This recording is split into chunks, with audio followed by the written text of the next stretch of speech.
করবে। তাই আমার দরকার আছে যে পাওয়ারে এরা আমার দিনের উপরে জুলুম করছে ওই পার থেকে এদেরকে ঘাড় ধরে নামানো দরকার আছে না নাই? জোরে বলুন আছে না নাই? তাতে একদিন সময় লাগতে পারে, 1 বছর লাগতে পারে, 10 বছর লাগতে পারে। আমরা পারবো কি পারবো না অতও জানি না, কিন্তু আল্লাহর উপরে ভরসা রেখে আমরা হকের পক্ষে লড়াইয়ের রাজি আছেন কারা? হাত তুলে দেখান, বলুন মারহাবা, নারে তাকবীর, নারে তাকবীর। রমজান শরীফ মুবারক, রমজান শরীফ মুবারক, রমজান শরীফ মুবারক। রমজানের দুশমনেরা বলুন মুর্দাবাদ, রমজান শরীফের দুশমনেরা বলুন মুর্দাবাদ, নারে দিগার। ভাইরা আমার, আপনি আপনার লিয়ে থাকুন, আমাকে আমার লিয়ে থাকতে দিন। আমি তো কখনো আপনার ঘরে গিয়ে ঢিল মারিনি। আপনি বারবার আমার ঘরে কেন নোংরা করতে আসছেন? আপনার মতো অপবিত্র, আপনার মতো চরিত্রহীন, আপনার মতো নোংরা, আপনার মতো ডাকাত, আপনার মতো গরিবের লুটেরা, আপনার মতো এতিমের মাল ঝেড়ে খাওয়া, আপনার মতো বিধবাদের অর্থ ঝেড়ে খাওয়া, আপনার মতো অকাপ সম্পত্তির মাল ঝেড়ে খাওয়া, আপনার মতো মসজিদের দুশমন, আপনার মতো মাদ্রাসার দুশমন আমার রোজার মাহফিলকে কেন্দ্র করে কোন রকম অনুষ্ঠান করে সেটা আমার ধর্মকে বড় লজ্জায় ফেলছে, যেটা আমাদেরকে মাথা তুলতে বড় খারাপ লাগছে, যেটা আমাদেরকে বড় লজ্জা লাগছে।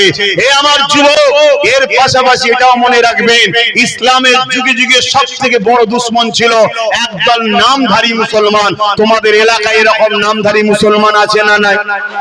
নামটা শুনলে মনে হবে খুব ভালো মুসলমান, কিন্তু জেনে রাখবেন কোরআন বলছে এরা মুসলমানের সঙ্গে যখন মেশে বলে আমরা তো তোমাদের দিকে, আর মুসলমানের দুশমনের সঙ্গে যখন মেশে, সূরা বাকারা খুলে দেখুন, প্রথম সূরাতেই কোরআনের প্রথম পারাতে আল্লাহ বলছে এরা তাদের করে যে বলে আমরা তো তোমাদেরই, আমরা তো শুধু মুসলিম নাম রেখে মুসলমানকে ঠকাবো বলে এগুলো করে বেড়ায়, আমরা হাকিকতে তোমাদের।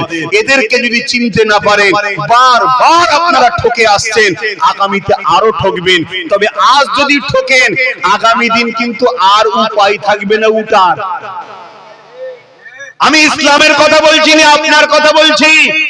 ইসলামকে পৃথিবীতে যুগে যুগে চিঙ্গিস খানের মতো, হালাকু খানের মতো, বুশের মতো, নমরুদের মতো, ফেরাউনের মতো, এজিদের মতো এরকম যুগে যুগে এসেছিল ইসলাম মিটাতে, তারা মিটে গেছে। ইসলাম যুগে যুগে যে জায়গায় ছিল আজও পৃথিবীর শ্রেষ্ঠ জায়গায় আছে। জোরে বলুন সুবহানাল্লাহ, আরো জোরে বলুন।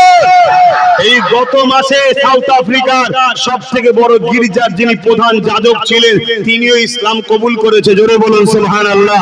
ইসলাম যে লেভেল সে লেভেলে আছে, কিন্তু আপনি মিটে যাবেন কারণ আপনি ইসলামের দুশমনের সঙ্গে বন্ধু করেছেন। আপনাকে আল্লাহ সাহায্য করবে না, ইসলামের দুশমন দিয়ে আপনাকে সাইজ করে দেবে। তাই গাদ্দার চিনুন, মুনাফিক চিনুন, ইসলামের দুশমন চিনুন। চিনার জন্য অনেক নমুনা আছে, একটা নমুনা হলো এইটাই যে ঈদের 3 দিন ছুটি দাও, শয়তান ছুটি দেবে না, যা মানবরূপী পশু ছুটি দেবে না, অথচ ইফতারের দাম বাড়াবে, দাম কমাও বললে কমাবে না, অথচ আমাদের ইফতারে আবার দরদি হয়ে এসে বসে। কেন? যাতে করে নিরীহ মুসলমান গুলো মনে করে আরে এরা কত দরদি, কিন্তু হারামখোর গুলোকে চেনো? হ্যাঁ, এরা তোমাদের টাকা ইফতারকে তোমাদের জবাই করার জন্য প্ল্যান করছে। হ্যাঁ, বুকের পাটালে বলে যাচ্ছি, হ্যাঁ ওদের হাতে ক্ষমতা আছে, কাল আমায় বন্দী করতে পারে, পরশুদিন আমায় মেরে দিতে পারে জেলের মধ্যে। কিছুদিন আগে একজন মেরে দিল, দেখলেন না? এদের হাতে ক্ষমতা আছে, কিন্তু মনে রাখবি প্রত্যেকটা শয়তানকে বলে যাচ্ছি, তোরা মেরে মেরে একদিন তোরাও মরে যাবি। ইসলাম মিটবে না, আর ইসলামের হয়ে আব্বাস সিদ্দিকীর মতো বন্যওয়ালা যুগে যুগে লাখো লাখো পয়দা হবে। জোরে বলুন সুবহানাল্লাহ, আরো জোরে বলেন।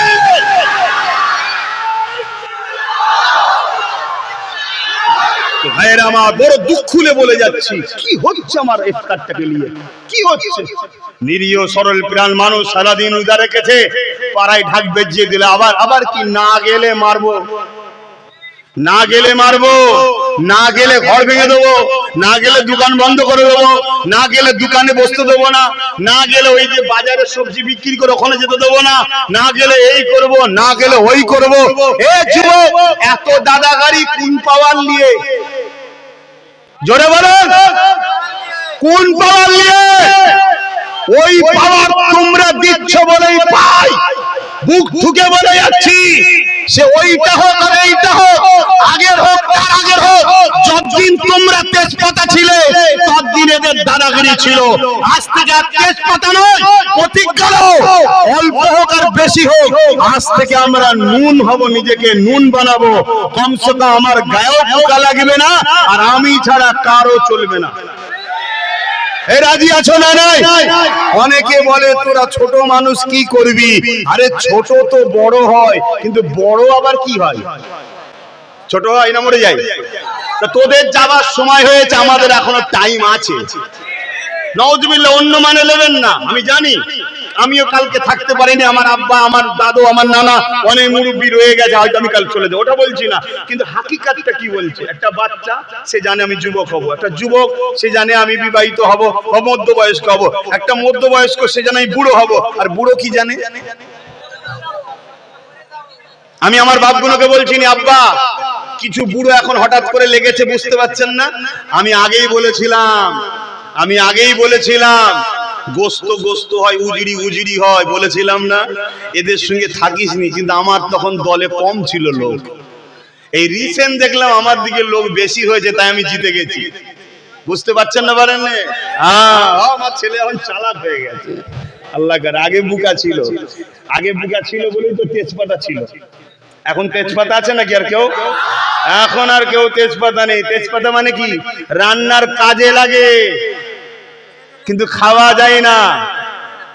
রান্নার কাজে লাগে, খাওয়া যায় না। আর তেজপাতা মার্কা মুসলমান হলে কি হয়? মারপিটের কাজে লাগে, দখলের কাজে লাগে, সব জায়গায় লাগে, এখানে বসাবার কাজে লাগে না। কথা মাসে বুঝছেন না? বোঝেন না? আর নুন হলে কি হবে? কেউ পোকা, কোন পোকা তোমার কাছে আসবে? কোন পোকা নুনে লাগে দেখেছেন? বাইরে পড়ে থাকলেও চুরি হয় দেখেছেন?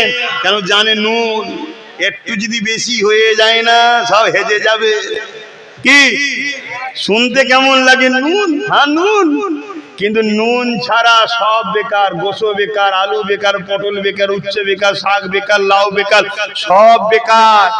কথা বুঝছেন না? বোঝেন না? লাল হোক, সবুজ হোক, নীল হোক, ব্লু হোক, গেড়া হোক, যেই হোক, সব বেকার নুন ছাড়া। অতএব নিজেকে এক মুঠো করো। আর একটু খুলে বলি, বিগত দিন থেকে শুধু দেখে আসছি কি, যার কাছে 15 টাকা সে আমার কাছে এসে বলছে ভাই তোর টাকাটা দে না, ব্যবসা করি। অথচ আমার কাছে 30 টাকা কি 40 টাকা আছে। বুঝতে পারছেন না? পারেন না? আর যে লেয় আমাকে বারবার, তার কত? 15 টাকা। বুঝতে পারছি? যদি বলেন না তার তো 60 টাকা। আরে 60 টাকা কে বলেছে? ওরা 5-6 ভাই, বুঝলেন, ভাগ ভাগ হয়ে বসে আছে। কিন্তু আমরা সলিড কি 30 টাকা হোক 40 টাকা, আমার মতে 40 টাকা, আপনার মতে কি জানি না। কেন রুহুল আমিন সাহেব আমার দাদা হুজুরের হাতে হাত দিয়ে জামাতে বা জলসায় কত লোক হয়েছিল, আল্লাহর আরশে লেখা ছিল যে দেখতে পাই, দাদা হুজুরের খুন একটু হলেও দেখতে পাই না। তা আমার কাছে 40 টাকা, অর্থাৎ আমরা 40 টাকা। বুঝতে পারছেন তো নাকি? হ্যাঁ, বাকি যারা 15 টাকা, কারো কাছে 20 টাকা। কথা বুঝছেন? কিন্তু বারবার 15 টাকার লোক এসে বলে ভাই তোর 40 টাকা দে না, আর আমরা বুকার মতো দিই। আর আমার টাকায় ব্যবসা করে, তার গাড়ি হয়, তার বাড়ি হয়, তার বুনায়ের হয়, তার শ্বশুরের হয়, তার সালার হয়, তার শালির হয়, তার গোষ্ঠী সব হয়, আর আমার ছেলে দিনকে দিন না খেয়ে রুগা। এই হচ্ছে না, হয়নি? অতএব ওসব কথা ছাড়ো। আমরা এখন থেকে বলা শুরু করেছি তোর 10 টাকা আছে দে, তোর 5 টাকা আছে দে। আমরা ইমানদার। আমার নবী শিখিয়েছে কারো মাল ঝেড়ে খাওয়া হারাম, কারো হক মেরে খাওয়া হারাম। কথা বুঝে আসছে? 80 বছর 90 বছর তো কোনোদিন আমরা লিইনি। এবার দে, আমাকে দে, পার্টনারে তুই আয়। শুনছেন না শোনেননি? পার্টনারে তুই আয়, তোর হক আমি ঠিক বুঝিয়ে দেবো। আমি তোদের মতো হারামখোর নই, আমি ইমানদার।